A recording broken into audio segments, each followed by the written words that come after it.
day, my esteemed viewers out there. I am Fola Hanwilekan. Today, I'm discussing the plot summary of Look Back in Anger, written by John Osborne. Before we discuss the plot summary of this text, I want us to look into the background setting of Look Back in Anger so that we can understand the text better. Look Back in Anger was written in protest to the events of the Victorian era. What do we mean by Victorian era? This is the period of Industrial Revolution in England, where many changes took place. The population of many cities in England grew rapidly as a result of the establishment of industries.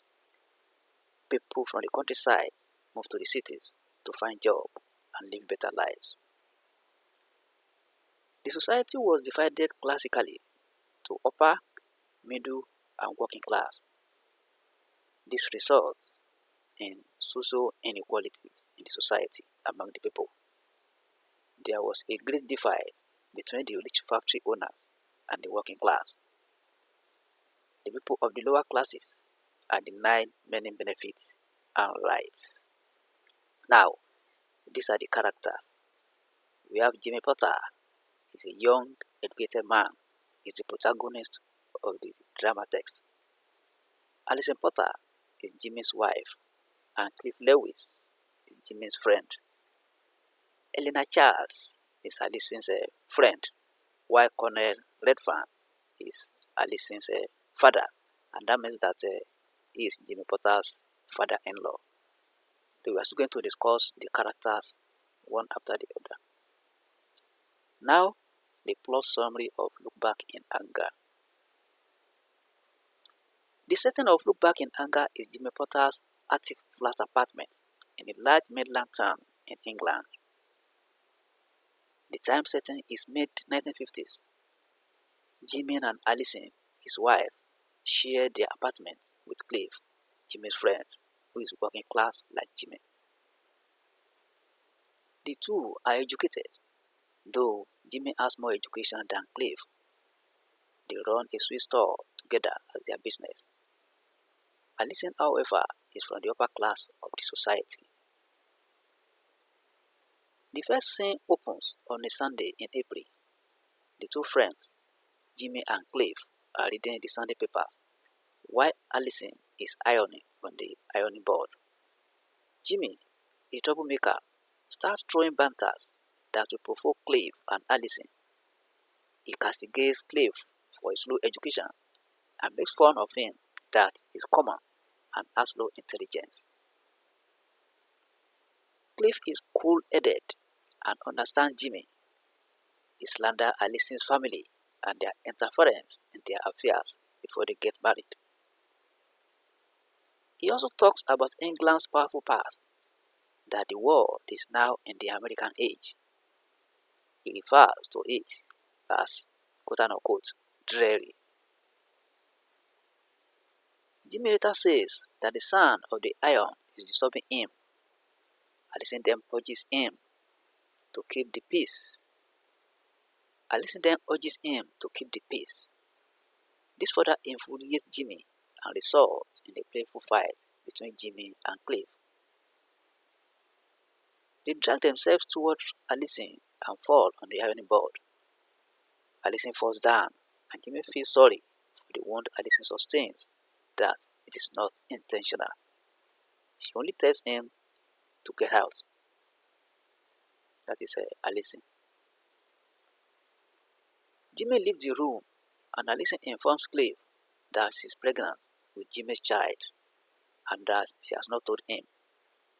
Cliff advises her to tell him. Jimmy later comes in and the two engage in their game, where Jimmy acts as a bear and Alison is queried. Cliff re-enters and tells Alison that her friend Elena has called her on the phone. After she receives the call, she tells Jimmy that Elena is coming to stay with them. Jimmy raises eyebrows as he hates Elena and he tells Cliff that she is one of her natural enemies. When Elena arrives, Alison discusses her marital life with her, how they met, how they lived their early days after marriage, Jimmy's relationship with Oak, how Oak traveled. She also talks about Jimmy's relationship with her parents and how he used to pass uncomplimentary comments about her parents. Elena inquires about the relationship between Alison and Cliff. Alison replies that they are just close friends. Elena asks the question because she feels that they are too close. So she's thinking that maybe they are having affairs together. Let's continue.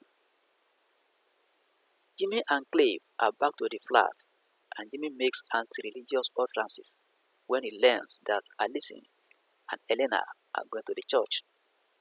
He also slanders Alison's parents, and this annoys Elena, who threatens to slap him.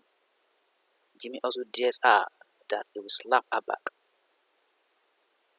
Jimmy then asks her whether she has ever experienced watching somebody die.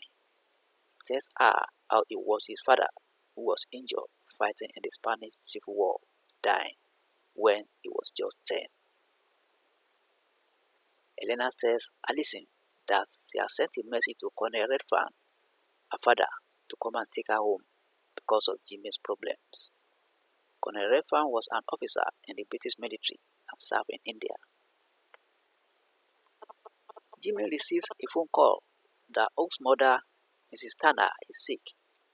He wants Alison to follow him there, but feels betrayed when Alison follows Elena to church.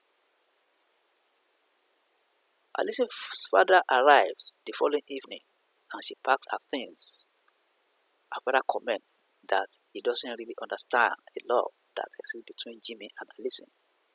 He admits that he and his wife are to blame for it because of their interference in their affairs in the first instance.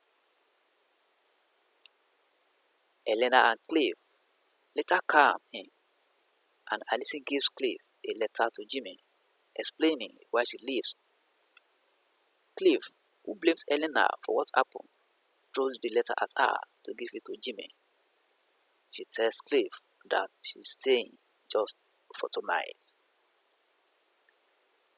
Jimmy returns annoyed that Colonel Redfern almost hit him with his car, and Clive pretends not to see him while walking on the street. Elena hands Alison's letter to him. The content of the letter arouses his anger the most. So that means that Jimmy met the two of them while coming in, and he's now surprised that Colonel Redfern, that is his in-law, nearly hit him with his car, and also Cliff also pretended as if he did not see him. Let's continue. Elena then tells him about Alison's pregnancy. He feels unconcerned and condemns Alison for not following him to his school's place. He also shouts on Elena, insulting her, and she slaps him. Jimmy is still within the aura of the slap when she kisses him passionately. That is Elena, Alison's friend. Several months later, Jimmy and Cliff are reading Sunday papers and Elena is ironing. Jimmy and Cliff are engaged in their hot arguments and jokes. Jimmy talks about Miss Drury, his landlady, to Alison's mother and then to an American professor from Yale, who believes that when Shakespeare was writing The Tempest, he changed his sex. They also engage in musical rendition. They later resort in physical combat, where they push and drag themselves on the ground. Cliff complains that his shirt is dirty, and Elena offers to wash it for him. When Elena goes to wash the shirt, Cliff tells Jimmy that he wants to leave the apartment and look for something better elsewhere. Jimmy takes it kindly and says he has been a good friend to him. Elena comes in with the shirt and gives it to Cliff. As they all plan to go out, Alison just comes in. Jimmy goes out and plays his trumpet, while Elena and Alison discuss in the room. Alison has lost her child. Alison says she regrets her coming down there. She doesn't know her business in the apartment. Elena then tells her that she has every right to be in the apartment. Elena expects Alison to be angry with her for sharing Jimmy with her, but Alison doesn't take it as something serious. She says she has not come to stop the affair between Jimmy and Elena. The noise from Jimmy's trumpet disturbs them, and Elena asks him to come into the room. She then informs him that Alison has lost the child.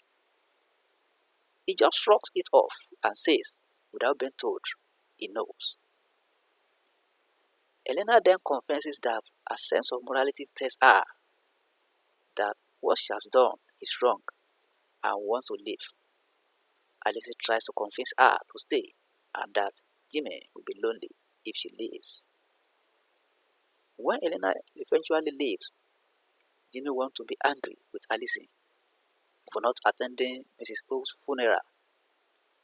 She pacifies him that she was wrong and has learned the lesson he wanted her to learn. She narrates the ugly experiences she passed through. Jimmy sees her as a changed person and has become like him.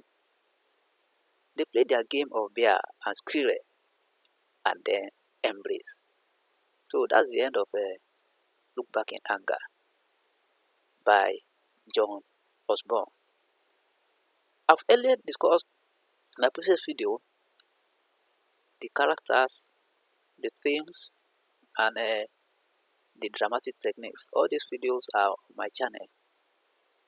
If you have not gotten those videos, just comment in the comment section that you need the link to those videos and I will send them to you right away. You are free to share any of my videos on social media, share it with your friends, and like my videos. If you have not subscribed, hit on the subscription button. Thank you and God bless.